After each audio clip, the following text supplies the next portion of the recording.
Olá, sejam muito bem-vindos no canal do Centro Espírita Luz e Caridade de Ivaiporã, no YouTube, para mais um momento de explanação do Evangelho segundo o Espiritismo. O tema de hoje é sobre o capítulo 12, a vingança, item 9, que será exposto pela nossa irmã e amiga Edla Capelari. Para começarmos a nos harmonizar para o ensinamento de hoje, vamos ler um texto do livro Pão Nosso, pelo Espírito Emmanuel, psicografia de Francisco Cândido Xavier. É o texto número 142. Revides. Na verdade, é já realmente uma falta entre vós terdes demandas uns contra os outros. Porque não sofreis antes a injustiça? Por que não sofreis antes o dano? Paulo, Coríntios, capítulo 1, versículos 6 e 7.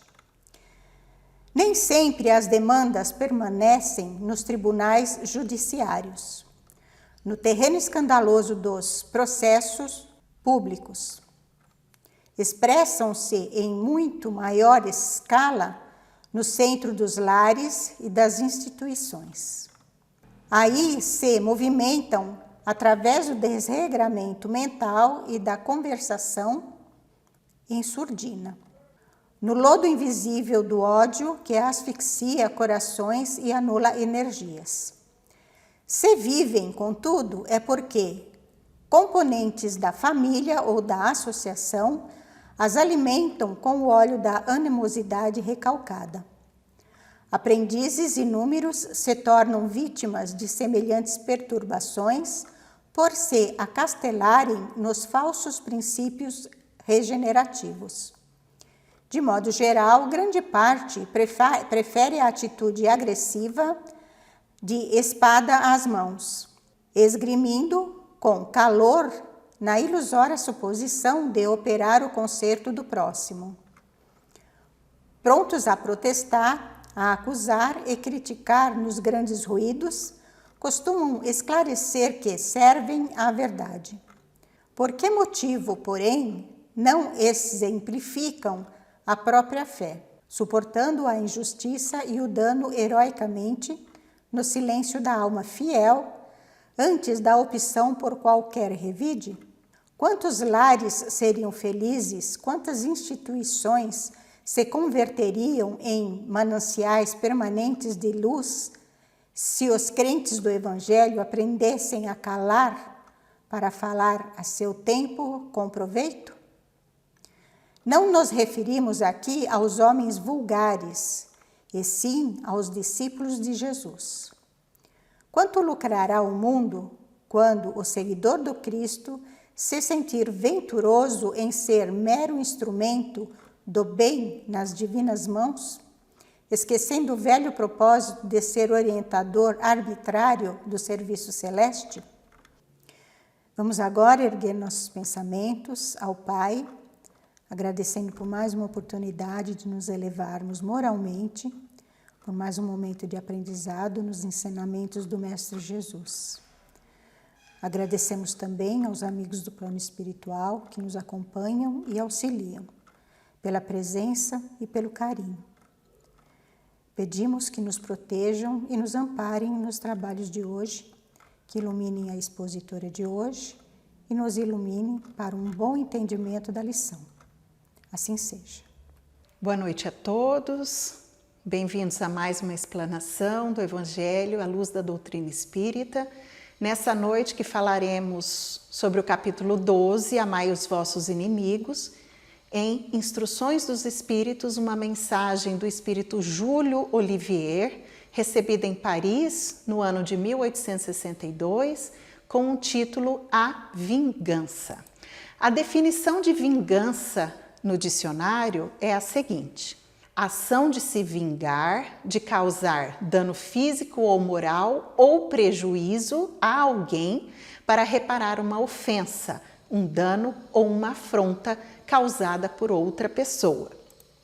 Já o espírito benfeitor nos traz a seguinte conceituação sobre vingança: A vingança é uma inspiração tanto mais funesta quanto tem por companheiras assíduas a falsidade e a baixeza. Com efeito, aquele que se entrega a essa fatal e cega paixão quase nunca se vinga a céu aberto.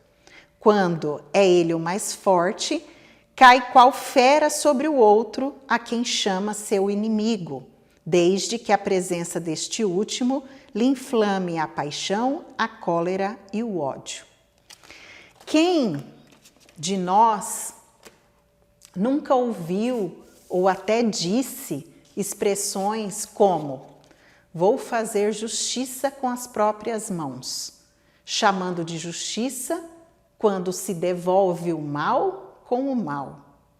Ou a expressão "vingança é um prato que se come frio", quando se cultiva a mágoa, que vira rancor, que se transforma em ódio e se efetiva em vingança. Ou o mundo dá voltas, já torcendo que algum mal aconteça àquela pessoa que lhe ofendeu ou lhe injuriou. Ou a seguinte expressão: aqui se faz, aqui se paga, expondo um desejo destrutivo em relação ao outro, mas nem de longe essa expressão se refere ao conhecimento da pluralidade das existências e da lei de causa e efeito, pois sabemos que colhemos o que plantamos, mas também sabemos que o amor cobre a multidão de pecados. Há pessoas que reagem bem à contrariedade de suas vontades ou quando alguém fere os seus direitos. Outras pessoas já não reagem bem e geram um apetite de vingança proporcional ao seu conceito de direito. Ou seja, quanto mais lesionada no seu direito, mais apetite ela terá de vingança. A vingança, portanto, é uma manifestação de desamor, fruto do atraso moral do espírito que a pratica, seja ele um espírito encarnado ou desencarnado. A vingança é condenável, porque sendo ela a manifestação de um coração cheio de ódio e cheio de mágoa do semelhante, torna-se contrária à lei de Deus, que é toda amor. Aquele que faz justiça com as próprias mãos arca com a responsabilidade do respectivo resgate. Fazer justiça compete unicamente a Deus. O espírito benfeitor que trouxe a mensagem da noite, Júlio Olivier, nos diz que a justiça divina dispõe de recursos que dispensam a nossa atuação.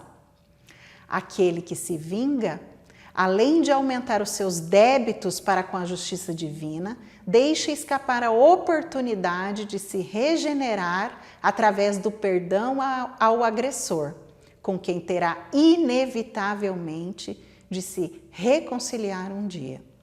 O vingador é alguém que carrega um pesado fardo de dores, do qual só se libertará quando iniciar a prática do perdão.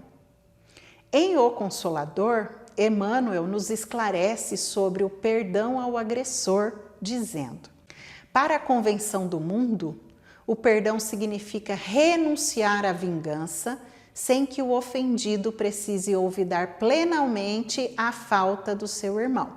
Entretanto, para o espírito evangelizado, perdão e esquecimento devem caminhar juntos, embora prevaleça para todos os instantes da existência a necessidade de oração e vigilância.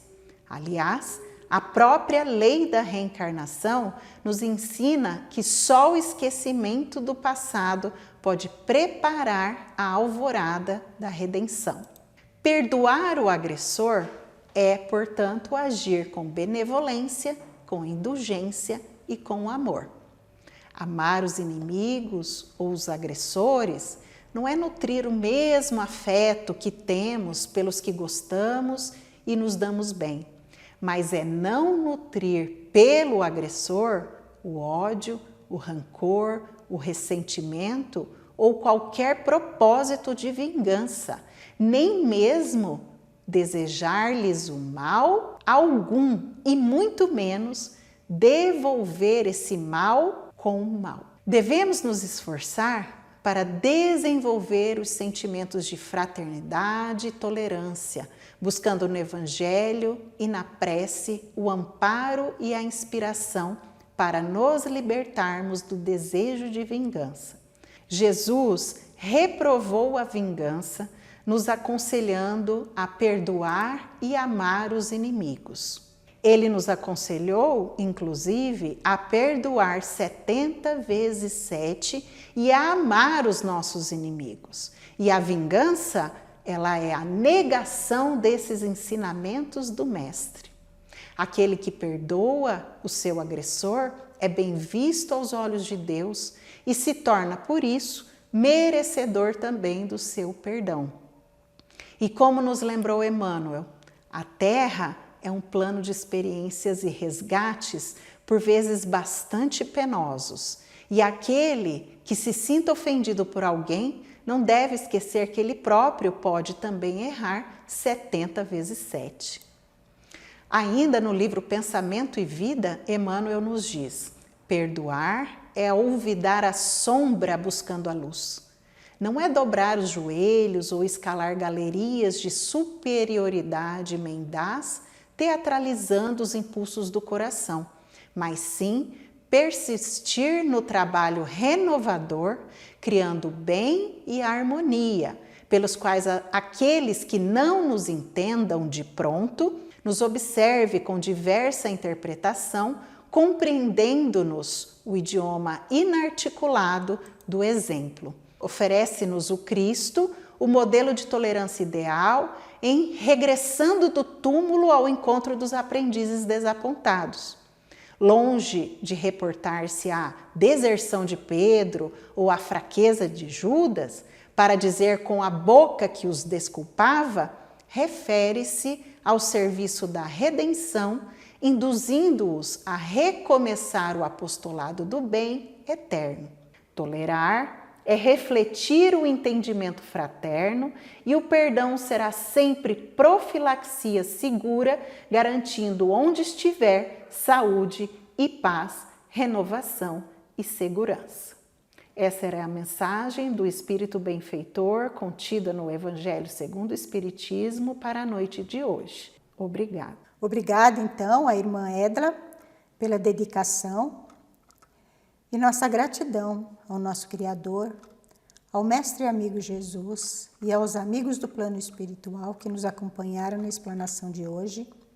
Pedimos que nos ajudem a nos manter sempre firmes no caminho ensinado por Jesus. Que tenhamos todos uma ótima semana. Assim seja. Gratos e até a próxima explanação.